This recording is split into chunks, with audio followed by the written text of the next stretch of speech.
education was the only way to build a better future.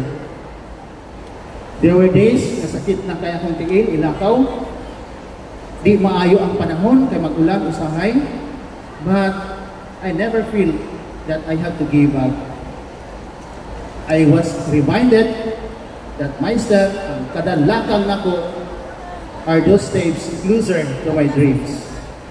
Despite of all the struggles that I had, naningkamo ko, I studied hard, I complied all the requirements, and made it possible na ma-achieve ang akong dreams.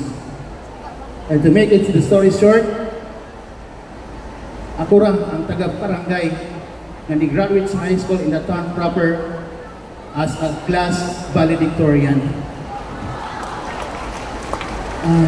I'm so sorry, maybe possibly along the way, si Sir Erwin will get emotional, no?